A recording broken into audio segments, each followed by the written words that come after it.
Hello everyone. आज NCERT का important chapter cell the unit of life को cover करने वाले हैं। इससे हर साल नीट में 5 क्वेश्चन आराम से आ जाते हैं। ठीक है, तो सेल जो एनसीईआरटी में दे रखा है सिर्फ उसको कवर करेंगे। What is cell? एनसीईआरटी में दे रखा है कि सेल क्या है। Cell structure and functional unit होती है किसी भी ऑर्गेनिज्म की। ठीक है, सेल्स होती है वो ऑल लिविंग ऑर्गेनिज्म में मिलती है, चाहे वो यूनिसेलुलर हो या फिर मल्टी सेलुलर हो। अगर यूनिसेलुलर होगा तो इसके अंदर सिर्फ एक सेल मिलेगी, जैसे कि बैक्टीरिया। बैक्टीरिया में ओनली एक ही सेल मिलती है। ठीक है, यूनिसेलुलर और मल्टी सेलुलर।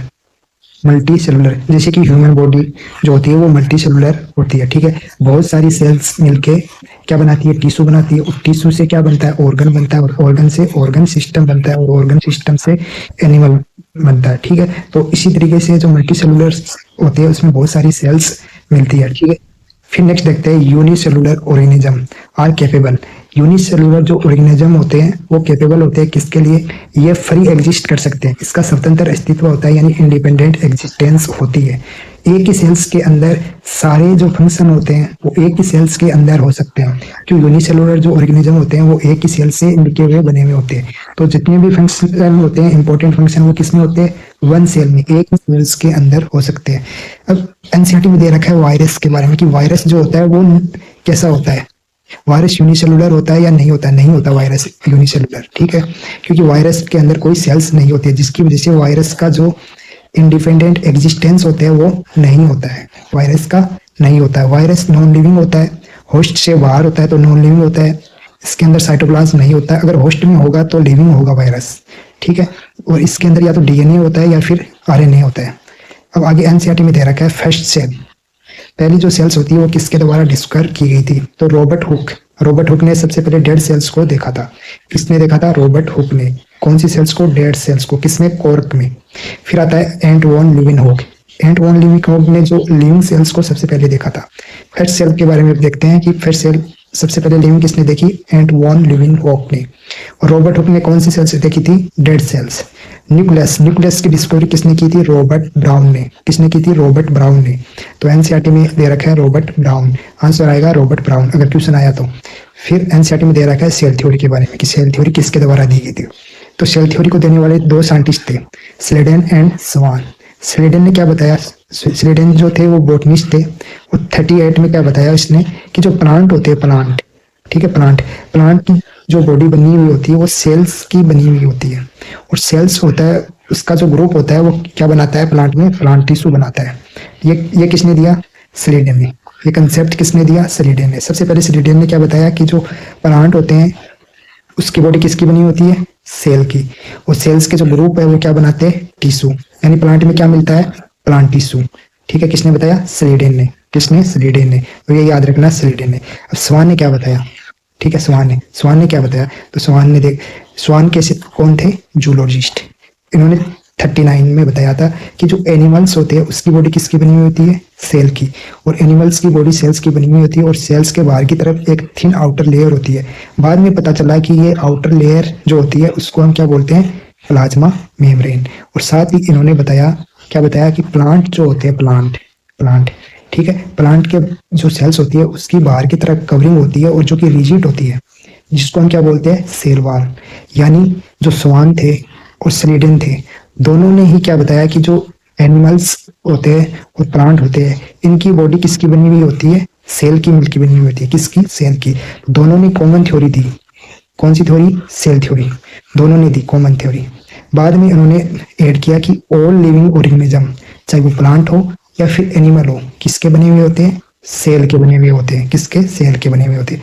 लेकिन इस थ्योरी का कुछ ड्रॉबैक भी थे। उन्होंने नहीं बताया कि जो न्यू सेल्स आई थी वो कहाँ से आई। ठीक है, ड्रॉबैक क्या था कि नई सेल्स का फॉर्मेशन कैसे होता है, इन्होंने नहीं बताया था। ठीक है, बाद में आए थे रूडोल्फ विर्चो 55। रूडोल्फ विर्चो ने जो कंसेप्ट दिया था उसको बोलते हैं ओमनी सेलुला ई सेलुला। यानी इन्होंने बताया कि जो सेल्स होती है पहले से एग्जिस्ट करती है, उसके सेल डिवीजन से नई सेल्स बनती है। कौन सी सेल्स बनती है? नई सेल बनती है। किसके द्वारा? सेल डिवीजन के द्वारा। और नई सेल्स जो बनी है वो कैसे बनी है? पहले से ही एग्जिस्ट करने वाली सेल से बनी हुई है। ठीक है, इस तरीके से देखते हैं कि जो न्यू सेल्स बननी है वो पहले से एग्जिस्ट कर रही है, उस सेल से बनी है। और ये जो पुरानी सेल बनी है ये भी पहले से एग्जिस्ट कर रही है, उससे बनी है। ऐसे करते करते करते हम अगर पूरा कंक्लूजन निकाले पूरा, ठीक है। तो हम देखते हैं कि जो अर्थ पे सबसे पहले जो सेल्स बनी थी वो कैसे बनी थी। तो जो अर्थ पे सबसे पहले जो सेल्स बनी थी वो अपने आप बनी थी, क्योंकि उस टाइम जो इन्वायरमेंटल था वो रिड्यूसिंग एनवायरमेंटल था, यानी उस समय जो एटमॉस्फेयर में ऑक्सीजन नहीं थी, जिसकी वजह से इसको क्या बोलते हैं, रिड्यूसिंग एनवायरमेंट, ठीक है। और ऐसी कंडीशन बनी थी कि जो सेल्स सबसे पहले बनी थी वो अपने आप बनी थी, ठीक है। जो पहली सेल बनी थी वो कैसे बनी थी, अपने आप बनी थी। तो उस पहली सेल का हम नेचर कैसे बताते हैं, डी नोवो। कैसा बताते हैं, डी नोवो। डी नोवो का अर्थ क्या होता है कि तो अर्थ पे जो पहली सेल बनी थी वो अपने आप बनी थी, ठीक है। इसका मीनिंग यही होता है।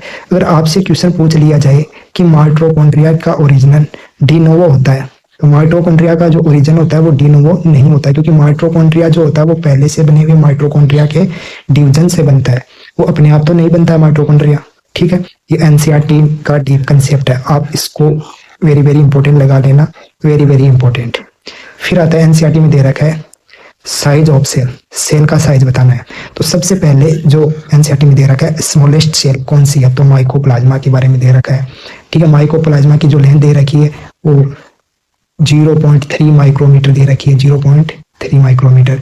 इसी तरह पीपीएलओ दे रखा है, ठीक है। हम जानते हैं कि पीपीएलओ और माइकोप्लाज्मा दोनों ही एक होता है, लेकिन दोनों का डाटा अलग अलग दे रखा है एनसीईआरटी में।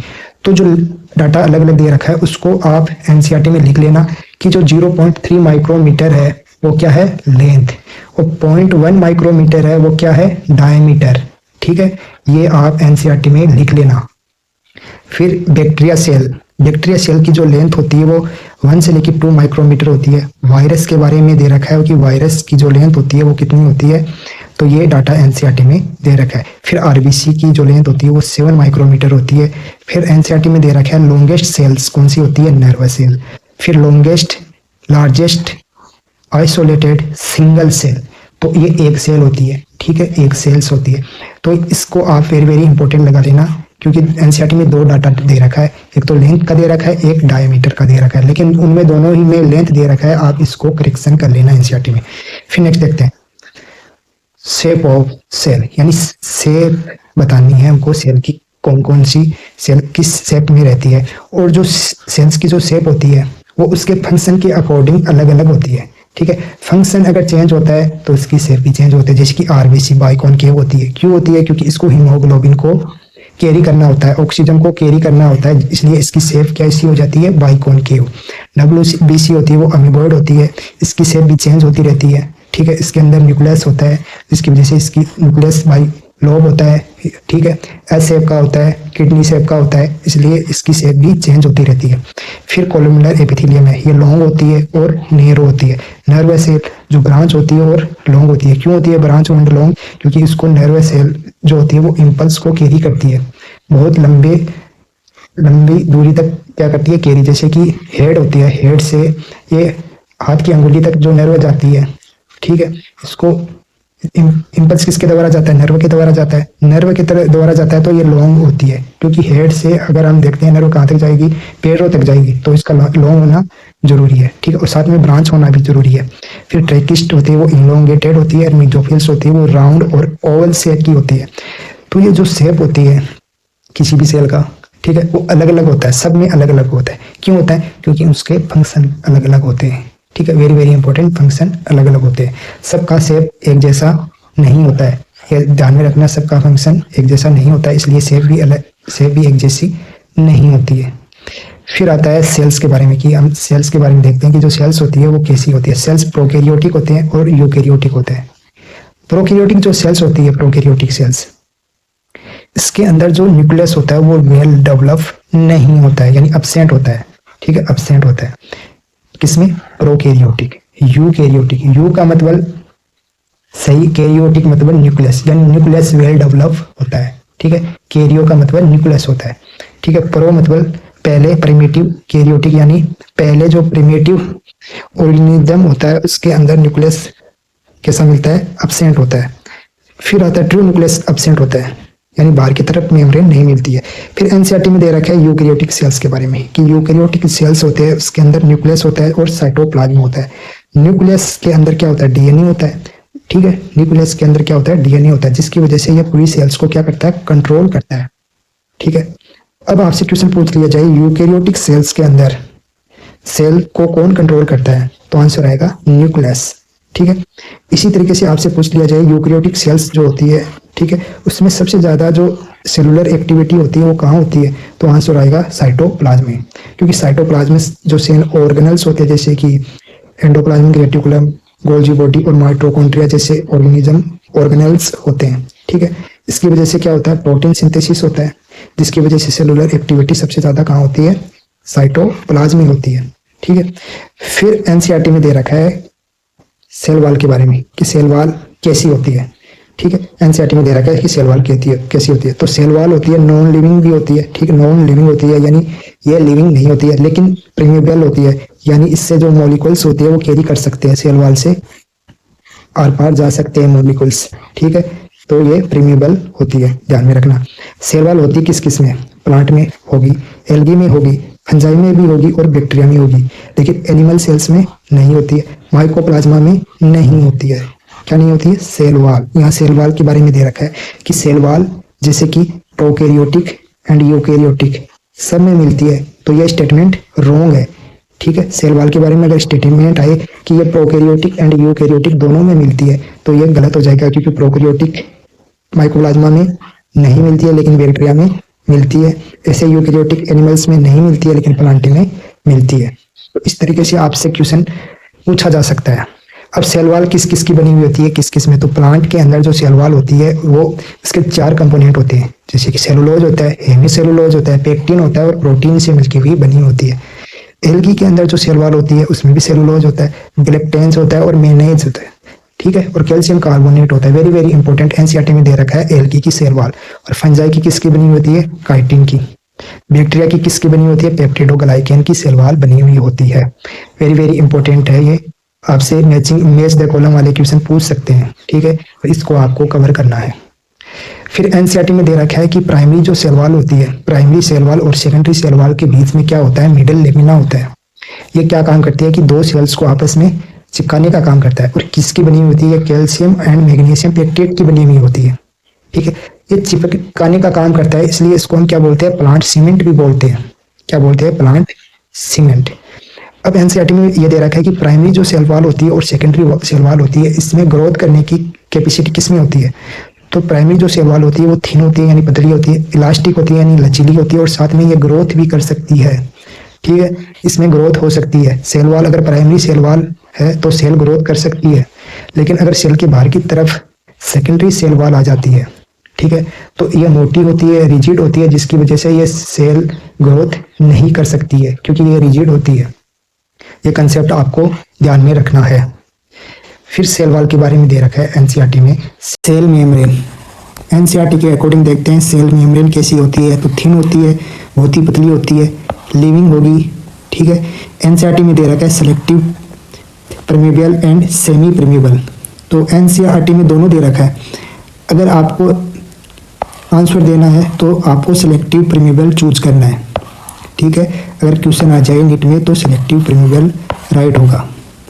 उसके बाद में सेल मेम्ब्रेन जो होती है वो प्रोकैरियोटिक एंड यूकैरियोटिक दोनों में मिलती है और दोनों में फंक्शन भी सेम होता है और साथ में फंक्शन के अलावा स्ट्रक्चर भी सेम होती है प्रोकैरियोटिक एंड यूकैरियोटिक में। सेल मेम्ब्रेन में क्या क्या मिलता है, तो सेल मेम्ब्रेन में जो प्रोटीन होती है वो 58 होती है, लिपिड 40% होता है और कार्बोहाइड्रेट 1 से लेकर 2% होता है। लेकिन ये तो किसका दे रखा है, जनरल जो सेल्स होती है उसमें दे रखा है। लेकिन एनसीईआरटी के अकॉर्डिंग देखते हैं कि आरबीसी में क्या मिलता है। एनसीईआरटी में आरबीसी के बारे में दे रखा है, तो आरबीसी में 52% प्रोटीन है, लिपिड कितना है 40% और कार्बोहाइड्रेट कितना है 8%। तो अगर नीट में क्वेश्चन आएगा तो आरबीसी से आएगा। ठीक है। तो ये इंपॉर्टेंट है। ठीक है।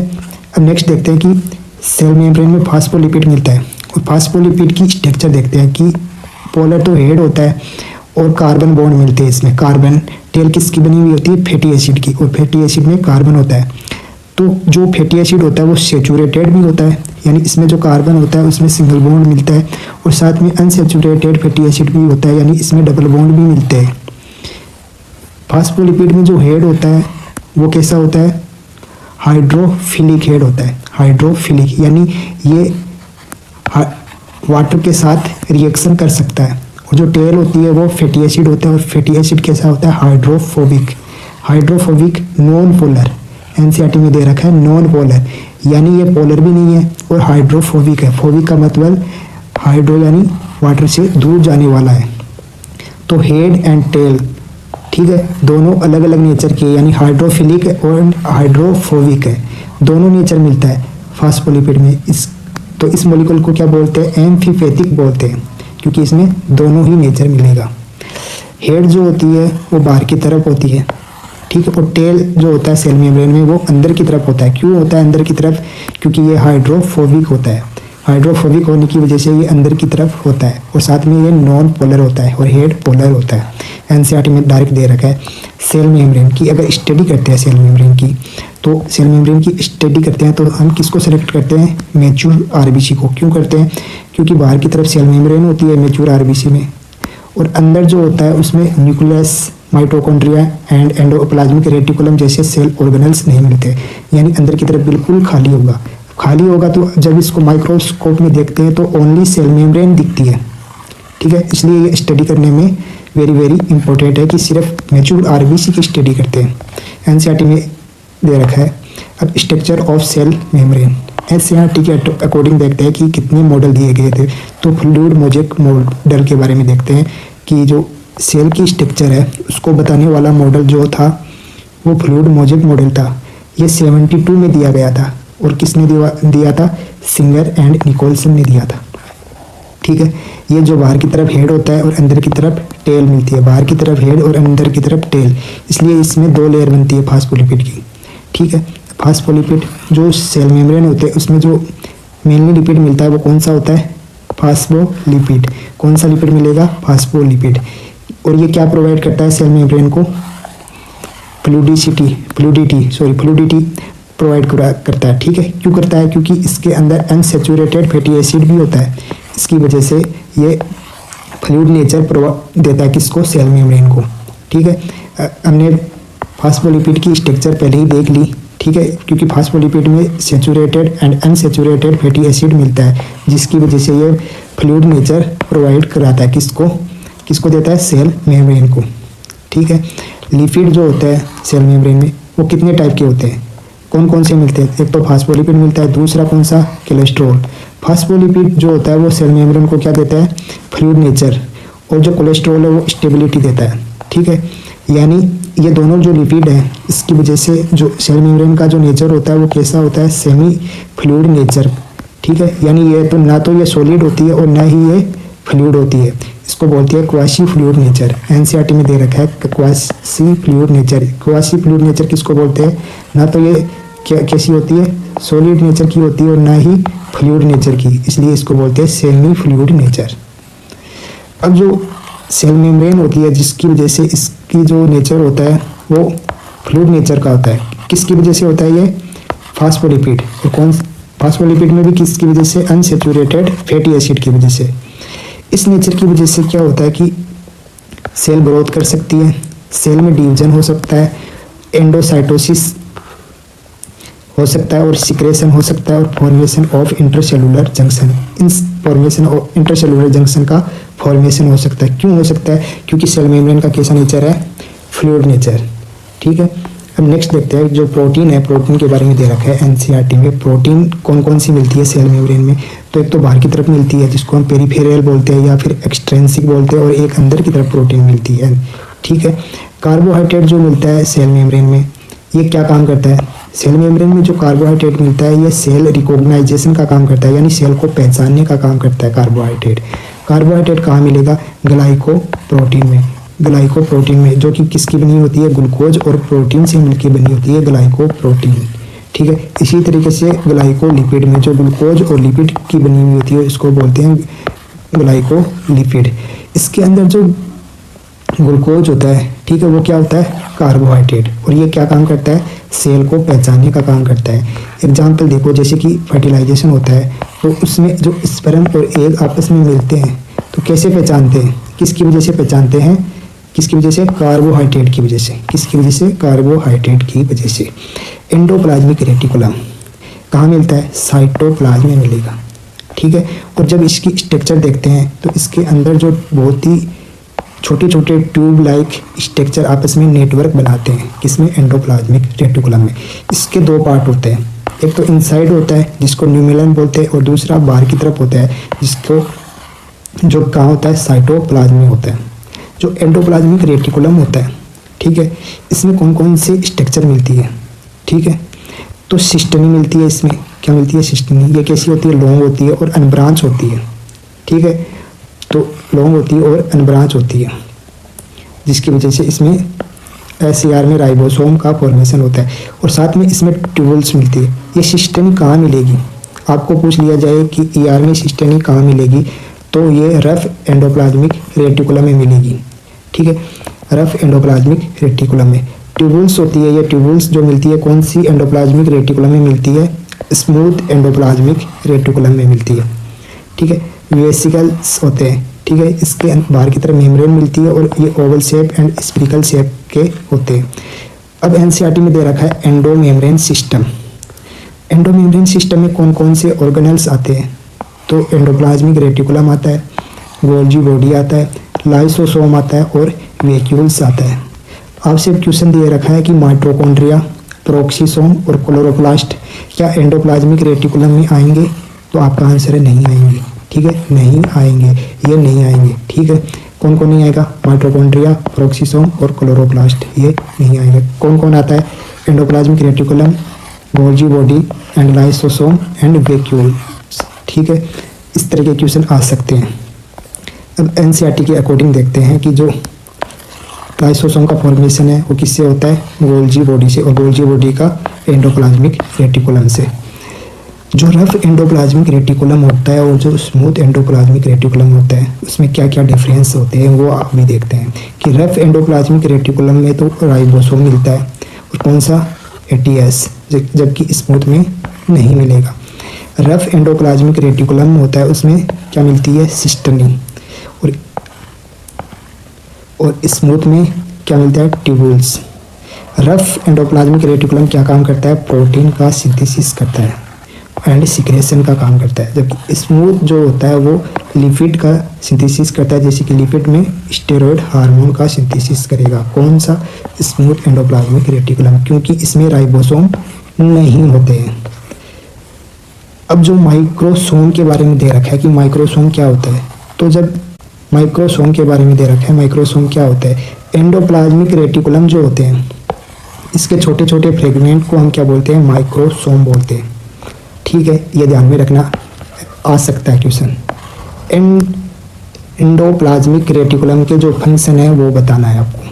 तो NCERT के अकॉर्डिंग ही देख रहे हैं एंडोप्लाज्मिक रेटिकुलम के कौन कौन से फंक्शन है। ये मैकेनिकल सपोर्ट प्रोवाइड करता है सेल को, ठीक है। इंट्रासेलुलर ट्रांसपोर्ट में काम आता है, यानी सेल के अंदर जो ट्रांसपोर्ट होता है वो किसके द्वारा होता है? एंडोप्लाज्मिक रेटिकुलम के द्वारा होता है। प्रोटीन सिंथेसिस का काम कौन करता है? एंडोप्लाज्मिक रेटिकुलम, ठीक है। और कहाँ करेगा? रफ एंडोप्लाज्मिक रेटिकुलम में करेगा। लिपिड का सिंथेसिस कहाँ होता है? स्मूथ एंडोप्लाज्मिक रेटिकुलम में। सेलुलर मेटाबॉलिज्म को कौन मेंटेन करता है? Endoplasmic reticulum. न्यूक्लियर जो मेम्ब्रेन होता है उसका फॉर्मेशन कौन करता है? Endoplasmic reticulum. Lysosome and Golgi body का फॉर्मेशन भी कौन करता है? Endoplasmic reticulum. डिटॉक्सिफिकेशन का काम करता है, यानी कुछ ऐसे मटेरियल जो टॉक्सिक होता है उसको नॉन टॉक्सिक में चेंज करता है। कौन? Endoplasmic reticulum. और कौन सा endoplasmic reticulum? Smooth endoplasmic reticulum करता है। Golgi complex very very important है। हमेशा इससे क्या होता है कि ये जो फंक्शन है ये आपसे स्टेटमेंट के रूप में पूछ लिए जाते हैं, ठीक है। तो गोल्जी कॉम्प्लेक्स जो होते हैं, गोल्जी बॉडी, वो क्या काम करता है? सेल का सिक्रेशन का काम करता है। लाइसोसोम के फॉर्मेशन में काम आता है, सेल वॉल के फॉर्मेशन में काम आता है, और सेल प्लेट का फॉर्मेशन कौन करता है? गोल्जी कॉम्प्लेक्स या फिर गोल्जी बॉडी। एक्रोसोम का फॉर्मेशन कौन करता है? गोल्जी बॉडी करता है। अब लाइसोसोम के बारे में दे रखा है NCERT में। लाइसोसोम जो होता है वो कैसा होता है? इसके बाहर की तरफ जो मेम्ब्रेन होती है वो सिंगल मेम्ब्रेन होती है। गोल्जी बॉडी में भी सिंगल मेम्ब्रेन मिलेगी, एंडोप्लाज्मिक रेटिकुलम में भी सिंगल मिलेगी और लाइसोसोम में भी सिंगल मेम्ब्रेन मिलेगी, ये ध्यान में रखना। ठीक है, इन तीनों में सिंगल मिलती है। साथ में अगर पूछ लिया जाए माइटोकॉन्ड्रिया जिसमें डबल मिलती है, क्लोरोप्लास्ट में डबल मिलती है और न्यूक्लियस में भी डबल मिलती है। लाइसोसोम के बारे में दे रखा है कि लाइसोसोम में सिंगल मेम्ब्रेन मिलती है, इसमें हाइड्रोलाइटिक एंजाइम मिलते हैं यानी डाइजेशन करने वाले एंजाइम मिलते हैं। ये सबसे ज़्यादा एक्टिव होता है pH 5 पे। ठीक है, और जितने भी यूकैरियोटिक सेल है उसमें ये प्रेजेंट होता है। साथ में ये WBC में भी प्रेजेंट होता है क्योंकि लाइसोसोम WBC में प्रेजेंट होगा, जिसकी वजह से ये क्या काम करता है, WBC जो बैक्टीरिया है उसको खा जाती है। प्रोकैरियोटिक सेल्स के अंदर लाइसोसोम नहीं मिलता है, ये very very important, prokaryotic cell में नहीं मिलेगा। pH 5 पे ये सबसे ज़्यादा एक्टिव होता है। बाहर की तरफ जो साइटोसोल होता है उसका pH 7.2 होता है, लेकिन लाइसोसोम जो के अंदर कितना pH होगा, 5 होगा। लाइसोसोम के जो फंक्शन होते हैं वो इंट्रासेलुलर डाइजेशन करता है, यानी सेल के अंदर ही डाइजेशन करता है। इंट्रा मतलब अंदर, सेलुलर यानी सेल के अंदर। ये ऑटोलाइसिस यानी सेलुलर डाइजेशन में भी काम आता है। ठीक है, कौन करता है सेलुलर डाइजेशन, लाइसोसोम। लाइसोसोम का जो फॉर्मेशन होता है वो कैसा हो, किसके द्वारा होता है, तो रफ एंडोप्लाज्मिक रेटिकुलम और गोल्जी बॉडी जो होते हैं वो मिलके क्या बनाता है, लाइसोसोम बनाते हैं। वैक्यूल्स के बारे में एनसीईआरटी के अकॉर्डिंग देखते हैं। वैक्यूल्स के बाहर की तरफ सिंगल मेम्ब्रेन होती है। ठीक है, और ये प्लांट के साइटोप्लाज्म में मिलता है। और कौन सी सेल में मिलता है, मैच्योर सेल में मिलता है। मैच्योर सेल में ये बहुत ही ज़्यादा बड़ा हो जाएगा। ठीक है, मैच्योर सेल में वैक्यूल्स के बारे में देखते हैं कि वैक्यूल्स कहाँ मिलेगा, प्लांट में मिलेगा। और मैच्योर सेल में ये इसकी साइज बड़ी हो जाएगी। मेरिस्टेमेटिक सेल और एनिमल सेल्स के अंदर ये एब्सेंट होगा यानी नहीं मिलता है। कॉन्ट्रिप्टाइकल वैक्यूल्स ये ऑस्मोरेगुलेशन का काम करता है। और फूड वैक्यूल्स जो होता है वो कहाँ मिलते हैं, प्रोटिस्टा में मिलते हैं। और किसकी वजह से बनते हैं, ये फूड के पार्टिकल्स को निगलने की वजह से बनते हैं। माइटोकॉन्ड्रिया, माइटोकॉन्ड्रिया में एनसीईआरटी में दे रखे हैं कि ये डबल मेम्ब्रेन बाउंडेड होता है, यानी बाहर की तरफ इसके डबल मेम्ब्रेन होती है। अभी मैंने बताया कि जो डबल मेम्ब्रेन किस में होती है और सिंगल मेम्ब्रेन किस किस में होती है। तो ER जो एंडोप्लाज्मिक रेटिकुलम है, गोल्जी बॉडी है, लाइसोसोम है, वैक्यूल्स है। ठीक है, इन सब में क्या कैसी मिलेगी, सिंगल। माइटोकॉन्ड्रिया है, क्लोरोप्लास्ट है एंड न्यूक्लियस है, इनमें डबल मेम्ब्रेन मिलती है। इसको पावर हाउस ऑफ सेल भी बोलते हैं। क्यों बोलते हैं पावर हाउस सेल, क्योंकि इसमें ATP का फॉर्मेशन होता है और किसके द्वारा होता है, ऑक्सीडेटिव फास्फोराइलेशन के द्वारा होता है। माइटोकॉन्ड्रिया सेल में सबसे ज़्यादा मिलता है। सेल में ज़्यादा मिलने की वजह से सेल क्या होती है, एक्टिव होती है। जिस सेल में ज़्यादा मिलेगा उसमें वो सेल ज़्यादा एक्टिव होगी। जितने भी यूकैरियोटिक है उसमें माइटोकॉन्ड्रिया मिलते हैं, लेकिन प्रोकैरियोटिक में माइटोकॉन्ड्रिया के समान ही ऐसे ऑर्गेनेल्स मिलते हैं जिसको हम मीजोसोम बोलते हैं, जो कि माइटोकॉन्ड्रिया के समान है। एनिमल सेल्स के अंदर माइटोकॉन्ड्रिया सबसे ज़्यादा मिलेगा। क्यों मिलेगा, क्यों ज़्यादा मिलेगा, क्योंकि एनिमल सेल्स लोकोमोशन करती है। ठीक है, मूवमेंट करती है, दोनों करती है एनिमल सेल, जबकि प्लांट जो सेल्स होती है वो प्लांट तो लोकोमोशन नहीं करता है। ठीक है, इसलिए माइटोकॉन्ड्रिया कम मिलता है। माइटोकॉन्ड्रिया को किसके द्वारा स्टेन किया जाता है, तो जेन्यूस ग्रीन बी के द्वारा। इसके द्वारा स्टेन करके माइटोकॉन्ड्रिया को माइक्रोस्कोप से देखा जाता है, तभी दिखेगा। अगर माइटोकॉन्ड्रिया को स्टेन नहीं किया जाए तो ये दिखाई नहीं देगा। ये बात आप ध्यान में रखना, वेरी वेरी इंपॉर्टेंट है ये। माइटोकॉन्ड्रिया की बाहर की तरफ जो आउटर मेम्ब्रेन होती है वो बहुत ही ज़्यादा परमेबल होती है और इसमें पोरिन्स होते हैं यानी छोटे छोटे छेद होते हैं। और जो बाहर की मेम्ब्रेन होती है इसमें एंजाइम भी मिलते हैं। जो इनर मेम्ब्रेन होती है माइटोकॉन्ड्रिया, इसमें भी एंजाइम मिलते हैं। कौन से एंजाइम मिलेंगे, ETS के एंजाइम मिलेंगे। कौन से, ETS में। साथ में जो इनर मेम्ब्रेन होती है माइटोकॉन्ड्रिया में उसमें फोल्ड भी मिलते हैं, जिसको हम क्या बोलते हैं सिस्टी बोलते हैं। अब जो F1 और F0 पार्टिकल्स होते हैं वो कहाँ मिलते हैं, इनर मेम्ब्रेन में मिलते हैं माइटोकॉन्ड्रिया में। ठीक है, जिसको हम F1 F0 पार्टिकल को क्या बोलते हैं, एलिमेंट्री पार्टिकल भी बोलते हैं, F1 F0 पार्टिकल भी बोलते हैं, और यह ATP सिंथेसेज भी बोलते हैं। ठीक है, माइटोकॉन्ड्रिया की जो बाहर की तरफ है इसको बोलते हैं आउटर मेम्ब्रेन। इसमें भी एंजाइम मिलते हैं।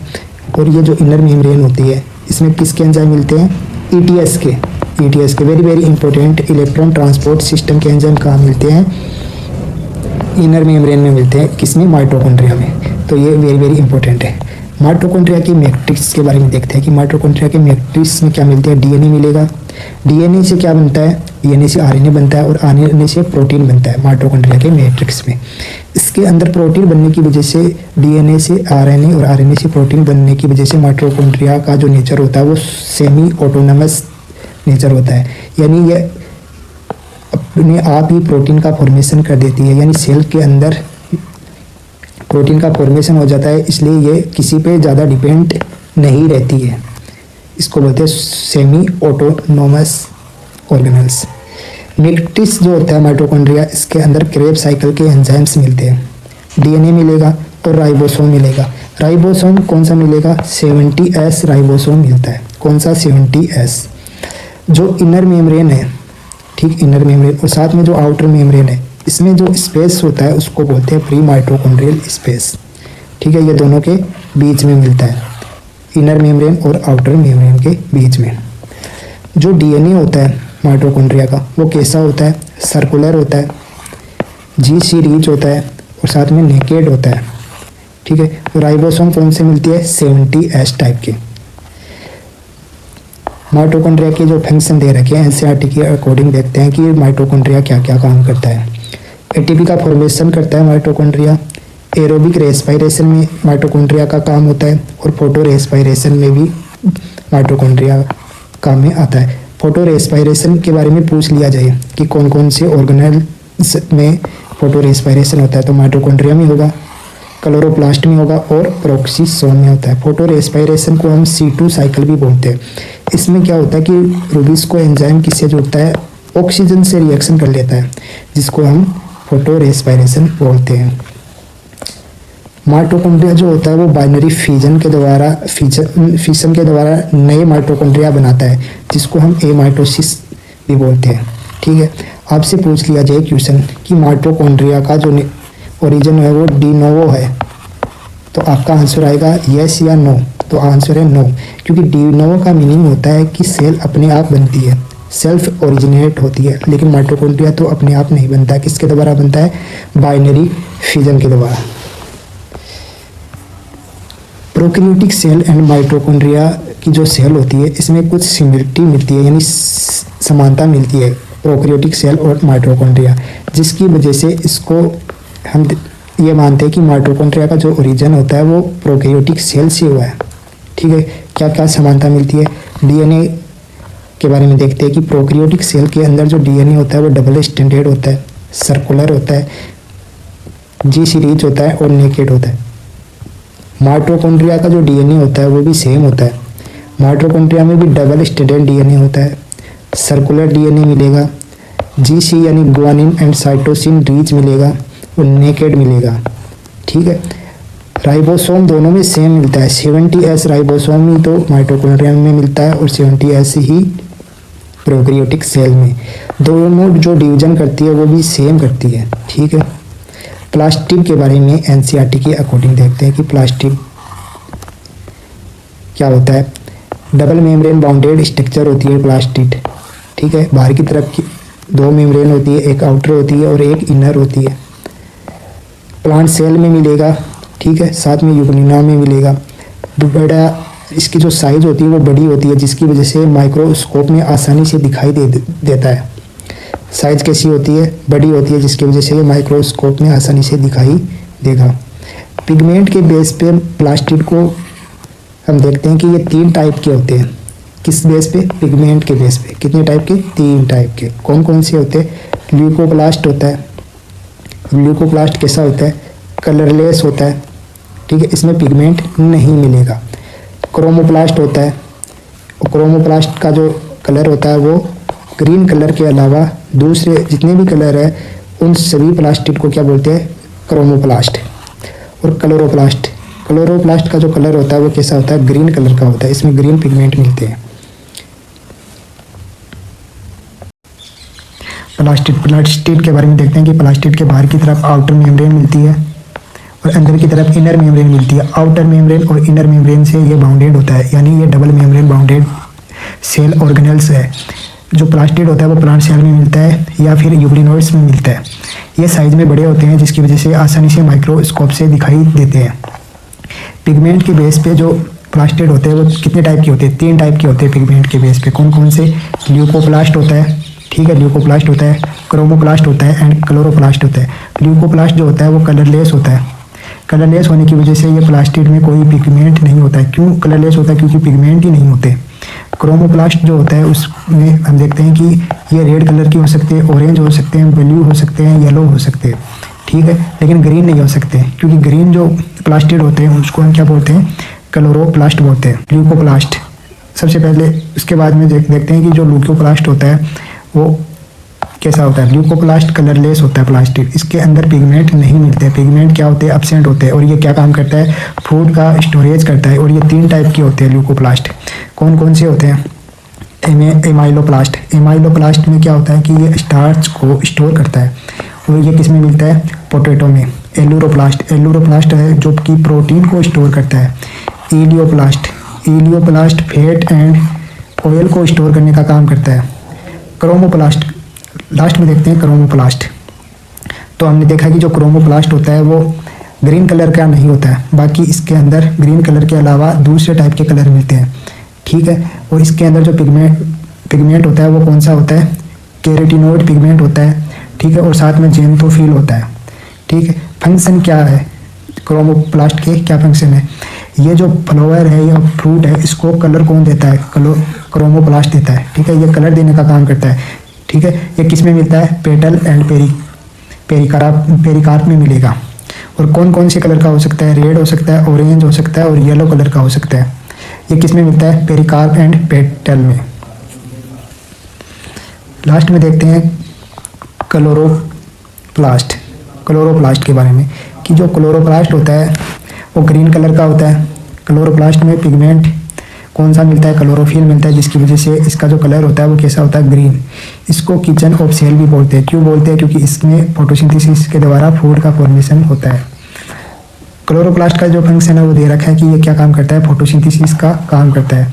और मेसोफिल जो सेल्स होती है उसके अंदर एक मेसोफिल सेल में 20 से लेकर 40 क्लोरोप्लास्ट मिलते हैं। 20 से लेकर 40 क्लोरोप्लास्ट मिलेंगे। क्लोरोप्लास्ट की जो स्ट्रक्चर है वो एनसीईआरटी में दे रखी है। ये स्पेरिकल भी हो सकते हैं, ओवल हो सकते हैं, लेंस साइज के हो सकते हैं, ठीक है, और कैसे हो सकते हैं? रिबन शेप भी हो सकते हैं। तो ये इसकी जो लेंथ दे रखी है क्लोरोप्लास्ट की वो कितनी दे रखी है? 5 से लेकर 10 माइक्रोमीटर, ठीक है। विड्थ दे रखी है एनसीईआरटी में वो कितनी दे रखी है? 2 से लेकर 4 माइक्रोमीटर। तो ये ध्यान में रखना, ठीक है। क्या क्या ध्यान में रखना है आपको कि इसके अंदर जो विड्थ दे रखी है वो कितनी होती है? विड्थ दे रखी है 2 से लेके 4 माइक्रोमीटर। और जो लेंथ दे रखी है एनसीईआरटी में वो लेंथ कितनी होगी क्लोरोप्लास्ट की? 5 से लेके 10 माइक्रोमीटर, ठीक है। तो ये आपको डाटा ध्यान में रखना है। अब जो क्लोरोप्लास्ट है उसके बाहर की तरफ आउटर मेम्ब्रेन मिलती है, ठीक है। और जो अंदर की तरफ जो मेम्ब्रेन मिलती है वो कौन सी होती है? इनर। और इसके अंदर जो ये इस तरीके से जो साइटोप्लाज्म होता है, ठीक है, इसको हम क्या बोलते हैं? स्ट्रोमा, ठीक है। और ये इसके अंदर जो थाइलेकोइड्स होते हैं उसका जो ग्रुप है उसको हम क्या बोलते हैं? ग्रेना बोलते हैं। जो थाइलेकोइड्स होते हैं छोटे छोटे प्लेट लाइक स्ट्रक्चर होती है ये, ठीक है, इसके ग्रुप को ग्रेना बोलते हैं। और थाइलेकोइड्स में क्या होता है कि इसके अंदर 20 से 250 से लेकर 400 मोलिकुल्स पिगमेंट मिलते हैं, जिनको हम क्या बोलते हैं? क्वांटोसोम।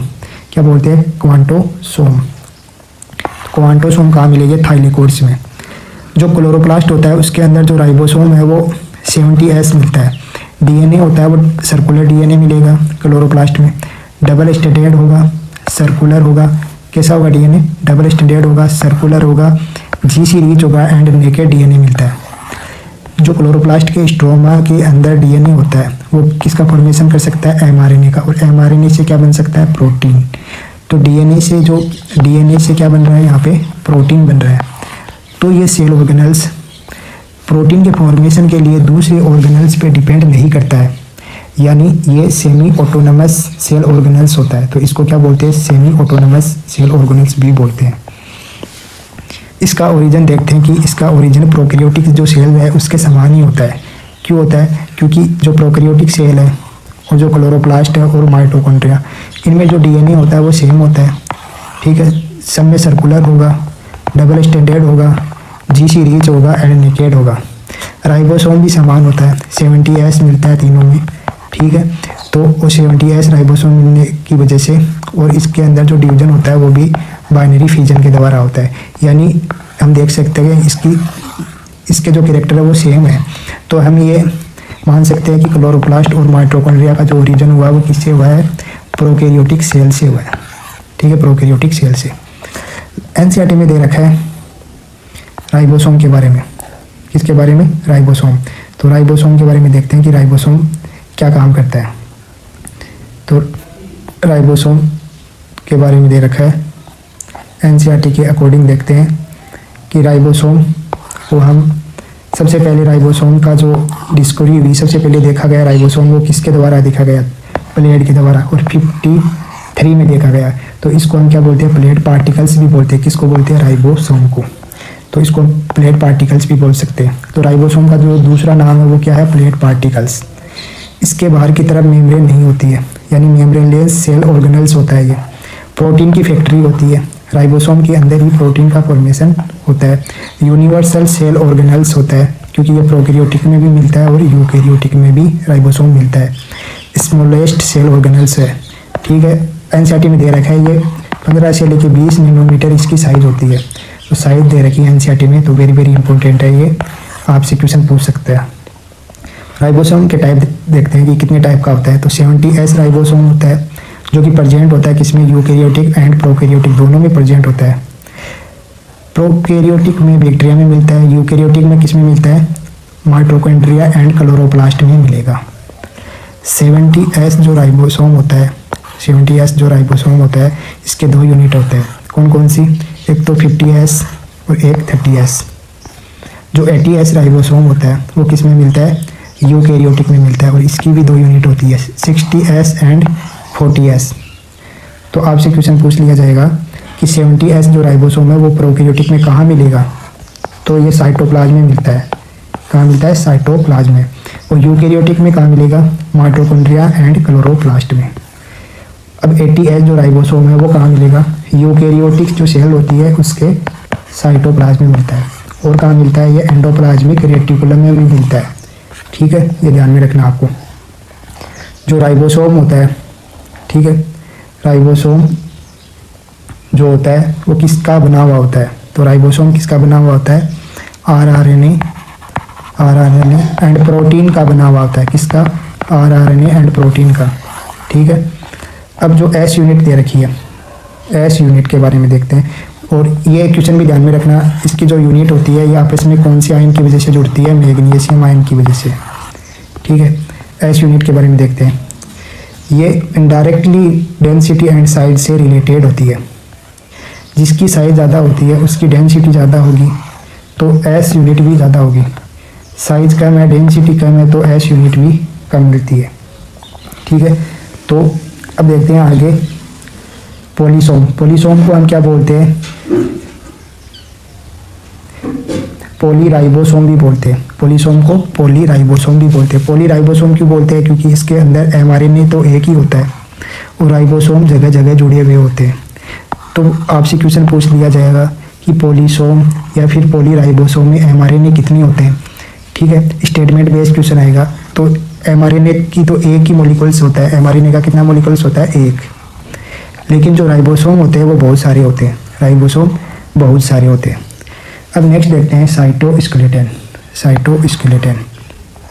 साइटोस्केलेटन फाइब्रस होता है, फिलामेंटस होता है, प्रोटीन की बनी हुई स्ट्रक्चर होती है, ठीक है, प्रोटीन से बना हुआ स्ट्रक्चर होती है। और यूकैरियोटिक सेल जो होती है उसके साइटोप्लाज्म में मिलता है। इसका जो फंक्शन है वो क्या है, मैकेनिकल सपोर्ट देता है, ठीक है, मोटिलिटी प्रोवाइड कराता है, और जो सेल के जो शेप होता है उसको मेंटेन रखता है। सबसे पहले इसके अंदर देखते हैं कि इसमें क्या क्या मिलता है। माइक्रोट्यूबुल्स होती है, माइक्रो फिलामेंट होती है और इंटरमीडिएट फिलामेंट होता है। तो माइक्रोट्यूबुल्स के बारे में देखते हैं।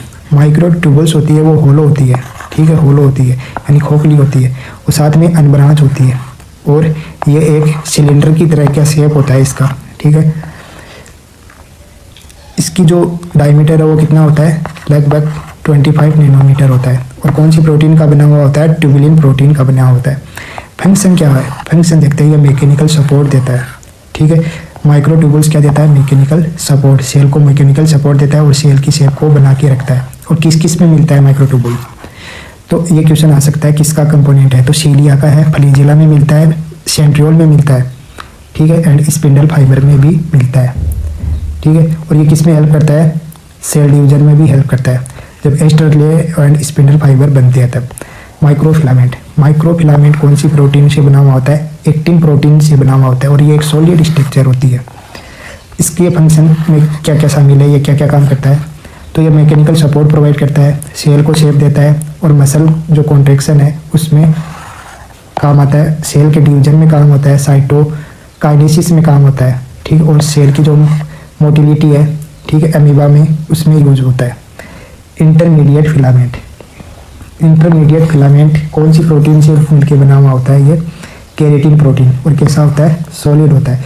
इसका जो काम होता है ये भी मैकेनिकल सपोर्ट प्रोवाइड करता है और शेप देता है। अब देखते हैं सेंट्रियोल, एनसीईआरटी के अकॉर्डिंग देखते हैं एनसीईआरटी में क्या क्या लिखा है सेंट्रियोल के बारे में। इसके बाहर की तरफ मेम्ब्रेन नहीं मिलती है, ठीक है, और किस में मिलता है, एनिमल सेल में मिलता है और हायर प्लांट में नहीं मिलेगा। सेंट्रोसोम, सेंट्रोसोम में क्या होता है कि दो सेंट्रियोल होता है जो आपस में 90 डिग्री एंगल पे जुड़े हुए होते हैं, ठीक है। और बाहर की तरफ दो सेंट्रियोल के बाहर की तरफ क्या होता है, सेंट्रोस्फेयर या फिर काइनोप्लाज्म भी बोलते हैं, ठीक है। इससे बनी हुई ये स्ट्रक्चर है जिसको हम सेंट्रोसोम बोलते हैं। इसका अरेंजमेंट देखते हैं, जो सेंट्रियोल है इसका अरेंजमेंट क्या है, तो इसका अरेंजमेंट है 9+0, 9+0 यानी 9 जो ट्रिपलेट 9 ट्रिपलेट +0 यानी इस तरह की जो स्ट्रक्चर है, ठीक है, ये आपस में 9 जुड़ी हुई होती है और एक स्ट्रक्चर 3 ट्यूबुल्स की बनी हुई होती है, ठीक है। तो इसको बोलते हैं 9+0।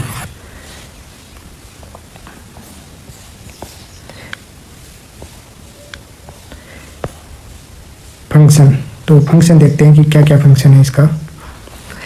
फंक्शन, तो ये बेसल बॉडी है किसकी, cilia and flagella. Cilia and flagella की बेसल जो बॉडी होती है उसका फॉर्मेशन किसके द्वारा होता है, सेंट्रियोल के द्वारा होता है। सेल डिवीजन में हेल्प करता है कौन, सेंट्रियोल। किसके फॉर्मेशन में काम आता है, ये स्पिंडल फाइबर के फॉर्मेशन में काम आता है, ठीक है। तो आपसे क्वेश्चन, स्पिंडल फाइबर का फॉर्मेशन किसके द्वारा होता है, तो आंसर आएगा सेंट्रियोल के द्वारा। अब आपसे कंपैरिजन पूछा गया है सीलिया एंड फ्लैजिला का, सीलिया एंड फ्लैजिला का कंपैरिजन। तो सीलिया के बारे में दे रखा है कि जो सीलिया होता है वो शॉर्ट होती है, ठीक है, कैसी होती है, शॉर्ट होती है, और फ्लैजिला कैसी होती है, लॉन्ग होती है। सीलिया नंबर में ज़्यादा होती है, फ्लैजिला कम होती है। सीलिया लोकोमोशन में, अटैचमेंट में काम आती है और फ्लैजिला ओनली लोकोमोशन में यूज होती है। नेक्स्ट सीलिया एंड फ्लैजिला के बारे में दे रखा है, इसका अरेंजमेंट 9+2 मिलेगा। वेरी वेरी इंपॉर्टेंट, आपसे क्वेश्चन पूछ लिया जाएगा कि सेंट्रियोल में अरेंजमेंट 9+0 है और सीलिया एंड फ्लैजिला में 9+2 है। तो ये वेरी वेरी इंपॉर्टेंट है, इसको ध्यान में रखना है। सीलिया एंड फ्लैजिला के बाहर की तरफ क्या मिलती है, प्लाज्मा मेम्ब्रेन मिलेगी। अब नेक्स्ट देखते हैं माइक्रो बॉडी। तो माइक्रो बॉडी क्या होती है, तो माइक्रो बॉडी जो स्ट्रक्चर होती है वो बाहर की तरफ जो मेम्ब्रेन होती है वो सिंगल मेम्ब्रेन होती है। उसके माइक्रो बॉडी के बाहर की तरफ जो मेम्ब्रेन होती है वो सिंगल मेम्ब्रेन होती है। इसमें एंजाइम भरा हुआ होता है और ये कहाँ मिलती है, plant cell and animal cell में मिलेगी। प्रोक्सीसोम, प्रोक्सीसोम जो होता है प्रोक्सीसोम, ये भी सिंगल मेम्ब्रेन बाउंडेड स्ट्रक्चर है, सेल ऑर्गेनेल्स है। इसमें भी एंजाइम मिलता है और ये कहाँ मिलता है, प्लांट एंड एनिमल सेल में। एनसीईआरटी के अकॉर्डिंग देखते हैं प्रोक्सीसोम को कि प्रोक्सीसोम जो होता है वो किस में यूज होता है, तो आपने पढ़ा होगा फोटो रेस्पायरेशन में। प्रोक्सीसोम, फोटो रेस्पायरेशन को हम क्या बोलते हैं, C2 साइकिल भी बोलते हैं या फिर हम इसको बोलते हैं ग्लाइकोलेट पाथवे भी बोलते हैं। फोटो रेस्पायरेशन होता है क्या, जब रूबीज को एंजाइम ऑक्सीजन के साथ रिएक्शन कर लेता है तो ये 3-PGA की जगह क्या बनाता है, ग्लाइकोलेट का फॉर्मेशन कर देता है, जिसको हम क्या बोलते हैं, फोटो रेस्पायरेशन। न्यूक्लियस, तो न्यूक्लियस के बारे में देखते हैं कि न्यूक्लियस कहाँ मिलता है। अब आपसे क्वेश्चन पूछ लिया जाएगा कि फोटो रेस्पायरेशन में कौन कौन से सेल ऑर्गेनल्स काम में आता है, तो क्लोरोप्लास्ट होता है, प्रोक्सीसोम होता है और माइटोकॉन्ड्रिया होता है, ठीक है, ये ध्यान में रखना। नेक्स्ट न्यूक्लियस, तो न्यूक्लियस की जो खोज की थी वो रॉबर्ट ब्राउन ने की थी, कब की थी? 1831 में। ये डबल मेम्ब्रेन स्ट्रक्चर है, ठीक है। बाहर की तरफ जो मेम्ब्रेन होती है वो दो होती है, बाहर की तरफ आउटर होती है और इसके अंदर की तरफ इनर होगी। जो न्यूक्लियस होता है, ठीक है, न्यूक्लियस में क्या मिलेगा? डीएनए मिलेगा। न्यूक्लियस में डीएनए मिलेगा। और डीएनए क्या काम करता है? सेल को कंट्रोल रखने का काम करता है और सेल का डायरेक्टर की तरह काम करता है। जो न्यूक्लियस होता है वो सेल में ग्रोथ को कंट्रोल करता है और साथ में मेटाबॉलिज्म को भी कंट्रोल में रखता है। न्यूक्लियस की स्ट्रक्चर देखते हैं, कौन सी फेज में? इंटरफेज में। इंटरफेज में हम देखते हैं कि बाहर की तरफ मेम्ब्रेन होती है जिसको हम क्या बोलते हैं? Outer membrane. अंदर की तरफ जो मेम्ब्रेन होती है उसको बोलते हैं इनर मेम्ब्रेन। तो जो स्ट्रक्चर है न्यूक्लियस की, इसमें क्या क्या मिलती है? एक तो न्यूक्लियर मेम्ब्रेन मिलेगी, ठीक है, न्यूक्लियर मेम्ब्रेन जो आउटर एंड इनर मेम्ब्रेन होती है। साथ में मिलता है न्यूक्लियोप्लाज्म। न्यूक्लियर मेम्ब्रेन के अंदर की तरफ जो प्लाज्मा होती है उसको बोलते हैं न्यूक्लियोप्लाज्म। और क्रोमेटिन मिलते हैं, इस तरह के जो फाइबर होते हैं डीएनए के उनको बोलते हैं क्रोमेटिन। तो क्रोमेटिन मिलते हैं किसमें? न्यूक्लियस में। और क्या मिलते हैं न्यूक्लियस में? न्यूक्लियोलस मिलता है। न्यूक्लियस के अंदर मिलेगा न्यूक्लियोलस। अब देखते हैं कि न्यूक्लियोलस क्या काम करता है।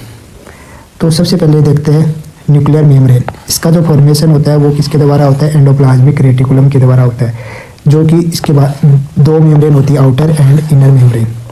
और इसके अंदर जो स्पेस होता है outer membrane and inner membrane, जिसको हम क्या बोलते हैं? Perinuclear space. और इसका जो साइज है वो कितना होता है? 10 से लेकर 50 नैनोमीटर, 10 से लेकर 50 नैनोमीटर। और मिलता है न्यूक्लियोलस। न्यूक्लियोलस को हम बोलते हैं राइबोसोम की फैक्ट्री, क्योंकि यहाँ राइबोसोम का फॉर्मेशन होता है। न्यूक्लियर मेम्ब्रेन के बारे में देखते हैं कि न्यूक्लियर मेम्ब्रेन के जो आउटर मेम्ब्रेन होती है उससे क्या जुड़ा हुआ होता है? ATS राइबोसोम जुड़ा होता है। और साथ में जो ER की जो ट्यूब्यूल्स होती है वो भी किससे जुड़ी होती है? आउटर मेम्ब्रेन से। आउटर मेम्ब्रेन से ER की ट्यूब्यूल्स भी जुड़ी हुई होती है। तो प्री न्यूक्लियर स्पेस दे रखा है, कितना होगा? 10 से लेकर 50 नैनोमीटर। न्यूक्लियर जो मेम्ब्रेन होती है, इनर एंड आउटर मेम्ब्रेन, ये आपस में क्या होता है? आपस में जुड़ जाती है, जिसकी वजह से इसमें क्या बनता है? पोर बनता है, जिसको क्या बोलते हैं? न्यूक्लियर पोर बोलते हैं। और इसमें एक प्रोटीन होती है जिसको हम क्या बोलते हैं? Nucleoplasmic protein. अब ये न्यूक्लियोप्लाज्मिक प्रोटीन क्या काम करती है कि ये RNA एंड प्रोटीन का दोनों डायरेक्शन में ये ट्रांसपोर्ट करती है, यानी RNA एंड प्रोटीन न्यूक्लियस के अंदर भी आ सकता है एंड साथ में साइटोप्लाज्म में भी जा सकता है, सेल के साइटोप्लाज्म में भी जा सकता है। लेकिन इससे होके क्या नहीं निकल पाता? डीएनए का ट्रांसफर नहीं करता है। कौन नहीं करता है? न्यूक्लियोप्लाज्मिक प्रोटीन नहीं करता है। तो हमने देखा है कि न्यूक्लियर मेम्ब्रेन आउटर होती है एंड इनर होती है। आउटर मेम्ब्रेन पे एंडोप्लाज्मिक रेटिकुलम एंड राइबोसोम जुड़े होते हैं और इनर जो मेम्ब्रेन होती है वो किसे टच में रहती है? न्यूक्लियोप्लाज्म के टच में रहती है। और प्री न्यूक्लियर स्पेस के बारे में देख लिया कि प्री न्यूक्लियर स्पेस की जो साइज होती है वो कितनी होती है? 10 से लेके 50 नैनोमीटर। न्यूक्लियर पोर के बारे में पढ़ चुके हैं, न्यूक्लियर पोर क्या होता है। अब देखते हैं न्यूक्लियोप्लाज्म। ये न्यूक्लियस जो होता है उसके मैट्रिक्स को हम क्या बोलते हैं? न्यूक्लियोप्लाज्म भी बोलते हैं। इसके अंदर क्या क्या होता है? तो इसके अंदर क्रोमेटिन होगा, न्यूक्लियोलस होगा, न्यूक्लियोटाइड होते हैं और एंजाइम्स होते हैं न्यूक्लियस के, ठीक है। न्यूक्लियस के एंजाइम होते हैं, कहाँ होते हैं? न्यूक्लियोप्लाज्म में, ठीक है। क्रोमेटिन के बारे में देखते हैं कि क्रोमेटिन को हम क्या बोलते हैं? न्यूक्लियोप्रोटीन फाइबर भी बोलते हैं, ठीक है। न्यूक्लियोप्रोटीन फाइबर भी बोलते हैं क्रोमेटिन को। तो ये टर्म किसके द्वारा दी गई थी? फ्लेमिंग ने सबसे पहले क्रोमेटिन की टर्म दी थी। और इसका जो स्टेन किया जाता है वो किसके द्वारा होता है? बेसिक डाई के द्वारा। और इसका नाम क्या है? एसीटोकार्मिन, ठीक है। आपसे क्वेश्चन पूछा जा सकता है कि क्रोमेटिन स्टेन किया जाता है बेसिक डाई क्वेश्चन में, या फिर ऐसा नाम भी इसका नाम भी दे सकता है, ठीक है। क्रोमेटिन का जो स्टेन किया जाता है वो किसके द्वारा होता है? एसीटोकार्मिन के द्वारा। क्रोमेटिन जो होता है उसके अंदर क्या क्या होता है?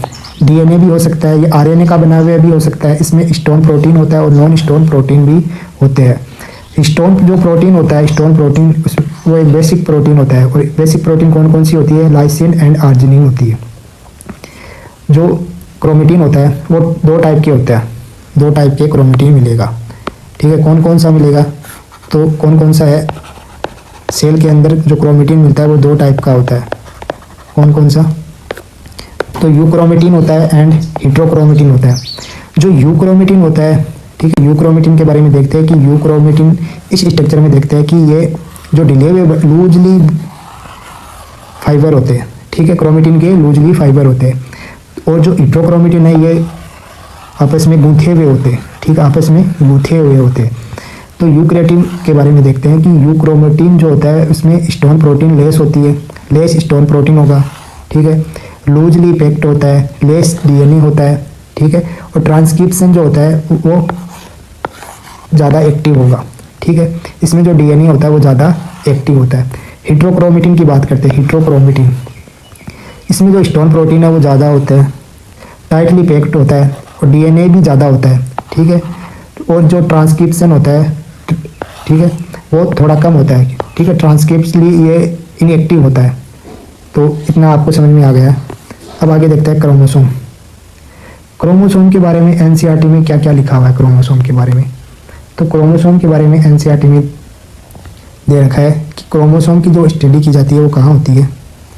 सबसे पहले देखते हैं कि जो क्रोमेटिन जो फाइबर होते हैं, ठीक है, वो डीएनए के एक फाइबर होते हैं, डीएनए के फाइबर जो होते हैं वो सेल डिवीजन में जो फेज होती है उस फेज में ये आपस में क्या होता है, हाईली कंडेंस हो जाते हैं, जिसकी वजह से क्या बनाते हैं, क्रोमोसोम बनाते हैं, ठीक है, हाईली कंडेंस होकर क्या बनाते हैं, क्रोमोसोम बनाते हैं।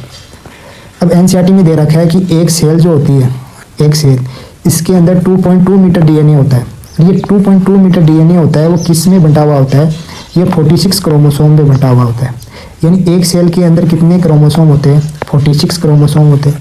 अब इस 46 क्रोमोसोम के जितने भी डीएनए होता है उसकी अगर हम लेंथ निकालें तो कितनी आएगी, 2.2 मीटर लेंथ, ठीक है। अब आगे देखते हैं एनसीईआरटी बेस ही है। तो एक कंसेप्ट आप ध्यान में रखना कि जो डीएनए है या फिर जो क्रोमोसोम है इसकी मॉर्फोलॉजी की जो स्टडी की जाती है वो मेटाफेज में की जाती है, और इसकी जो शेप की स्टडी की जाती है वो किस में की जाती है, एनाफेज में। अब देखते हैं कि इसके अंदर इस डायग्राम में देखते हैं कि ये जो दे रखा है वो एक ही डीएनए है, या फिर हम बोल सकते हैं एक ही क्या है, क्रोमेटिड है। ये एक क्रोमेटिड है, क्या है, एक क्रोमेटिड, और ये दूसरा क्रोमेटिड। दोनों क्रोमेटिड कहाँ जुड़ते हैं आपस में, सेंट्रोमियर में जुड़ते हैं, ठीक है, सेंट्रोमियर। इस सेंट्रोमियर को हम क्या बोलते हैं, प्राइमरी कॉन्ट्रैक्शन। इस सेंट्रोमियर के दोनों तरफ क्या मिलेगा, काइनेटोकोर मिलेगा, और ये क्या काम करता है, स्पिंडल फाइबर को आपस में जोड़ता है। काइनेटोकोर से स्पिंडल फाइबर जुड़ेगा, ठीक है, स्पिंडल फाइबर जुड़ेगा, कहाँ जुड़ेगा, काइनेटोकोर से। तो इस डायग्राम में कितने तो क्रोमेटिड है, तो आपसे पूछ लिया जाए कि इस डायग्राम में कितने क्रोमेटिड है, तो आपका आंसर रहेगा 2 क्रोमेटिड है। कितने काइनेटोकोर है, तो आंसर आएगा 2 काइनेटोकोर है। और सेंट्रोमियर कितना है, तो सेंट्रोमियर कितना है, एक ही सेंट्रोमियर है, ठीक है। प्राइमरी कॉन्ट्रैक्शन कितना है, तो एक ही प्राइमरी कॉन्ट्रैक्शन है। टीलोमियर कितने हैं, तो टीलोमियर आपको देखना है कितने टीलोमियर है, 1 2 3 एंड 4 टीलोमियर है। टीलोमियर क्या होता है कि क्रोमोसोम जो होता है, क्रोमेटिड का जो एंड पार्ट है उसको हम क्या बोलते हैं, टीलोमियर बोलते हैं। और ये जो टीलोमियर होता है, ठीक है, ये नॉन स्टिकी होता है, ये चिपचिपे नहीं होते हैं, ठीक है। इसमें सिंगल स्टैंडर्ड डीएनए होता है, और ये ग्वानोसिन इसमें बहुत ही ज़्यादा मात्रा में मिलेगा, ठीक है। अब आगे देखते हैं कि आगे एनसीईआरटी के अकॉर्डिंग देखते हैं कि जो क्रोमोसोम होते हैं उसकी स्टडी, शेप की जो स्टडी की जाती है वो किस में की जाती है, एनाफेज में। और मॉर्फोलॉजी की स्टडी की जाती है वो किस में की जाती है, मेटाफेज में। तो ये आपको ध्यान में रखना है। एनसीईआरटी में दे रखा है कि क्रोमोसोम की जो शेप है उसकी स्टडी किस में की जाएगी, मेटाफेज में। तो वो वैसे तो रॉन्ग दे रखा है, लेकिन आपको एनसीईआरटी के अकॉर्डिंग आंसर देना है, तो क्या दे रहना है, मेटाफेज। अब आता है कि क्रोमोसोम की जो शेप होती है वो कौन कौन सी टाइप का क्रोमोसोम होता है। 4 टाइप का क्रोमोसोम मिलेगा। किस बेस पे, सेंट्रोमियर की पोजीशन के बेस पे। अगर सेंट्रोमियर बीच में है, ठीक है, सेंट्रोमियर क्या है, बीच में, तो अब इसको क्या बोलते हैं, मेटासेंट्रिक क्रोमोसोम। इसकी जो शेप होती है वो वी शेप की होती है। अगर एक आर्म छोटी है और दूसरी आर्म बड़ी है क्रोमेटिड की, तो अब इसको बोलते हैं सब मेटासेंट्रिक, और इसकी जो शेप होती है वो एल शेप का होता है। दूसरी तरफ एक्रोसेंट्रिक देखते हैं, इसमें एक जो आर्म है वो बिल्कुल छोटी होती है और एक बहुत बड़ी होती है, ठीक है, तो इसको बोलते हैं एक्रोसेंट्रिक, और इसका जो शेप होता है वो जे शेप का होता है। इसी तरीके से हम लास्ट में देखते हैं टीलोसेंट्रिक, तो इसका जो सेंट्रोमियर है वो सिरे पे होता है, एंड पे होता है, तो इसकी जो शेप बनती है वो आई शेप की बनती है। अब एक क्वेश्चन आया था कि जो एक्रोसेंट्रिक एंड मेटासेंट्रिक के अंदर जो आर्म होती है, वो जो शॉर्ट आर्म होती है उसको बोलते हैं पी आर्म, और जो लॉन्ग आर्म होती है उसको बोलते हैं क्यू आर्म। तो ये ध्यान में रखना, एनसीईआरटी बेस ही है, क्वेश्चन आया हुआ है, क्वेश्चन पूछा हुआ है, ठीक है, इस पे क्वेश्चन आया हुआ है। और आर्म रेशो के बारे में बात करते हैं, तो आर्म रेशो कितना हो जाएगा, Q upon P. Arm ratio क्या होगा, क्यू अपॉन पी, ठीक है। तो अब न्यूक्लियोलस के बारे में देखते हैं कि न्यूक्लियोलस जो होता है वो कहाँ मिलता है, ये न्यूक्लियस के अंदर मिलेगा, इसके बाहर की तरफ मेम्ब्रेन नहीं होती है, ये मेम्ब्रेन बाउंडेड नहीं होता है, और इसमें राइबोसोम का फॉर्मेशन होता है, ठीक है। इसमें एक्टिव राइबोसोम जो होता है जिसको हम बोलते हैं आरआरएनए, ठीक है, आरआरएनए भी कब फॉर्मेशन कहाँ होता है, न्यूक्लियोलस में होता है। जब आपसे पूछ लिया जाए कि राइबोसोम किसका बना हुआ होता है, तब आपका आंसर आना चाहिए राइबोसोम आरआरएनए एंड प्रोटीन से मिलकर हुए बना हुआ होता है, ठीक है। तो ये आपका चैप्टर पूरा ही कंप्लीट हो गया है, जो एनसीईआरटी बेस्ड था वो पूरा कंप्लीट हो गया। Thank you so much.